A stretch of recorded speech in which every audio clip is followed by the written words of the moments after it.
Pernah lihat skuter telanjang tapi harganya bisa buat beli mobil? Jangan skip dulu bro, ini bukan rongsokan biasa. Kenalin, ini adalah Lambretta 125B, lansiran tahun 1948. Motor ini lahir dari reruntuhan Perang Dunia Kedua dan jadi penyelamat pabrik Innocenti Italia. Bayangin aja, populasinya cuma diproduksi sekitar 35.000 unit di seluruh dunia. Jadi kalau lu lihat satu di jalan, itu momen langka banget. Kenapa seri B ini spesial? Karena dia adalah penyempurnaan dari sang kakak, model A.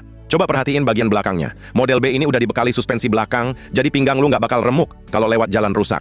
Kakinya juga udah naik kelas pakai velcring 8 inci, bikin tampilannya lebih gagah dan stabil. Mesinnya 125 cc 2 tak dengan rangka terbuka yang eksotis banget. Dan ini fakta pentingnya. Walaupun banyak data lama bilang ini operan gigi kaki, aslinya model B ini justru pelopor operan gigi tangan pakai sistem kabel teleflex yang canggih banget di zamannya. Desainnya jujur, mekanikal, dan sekarang jadi holy grailnya kolektor dunia.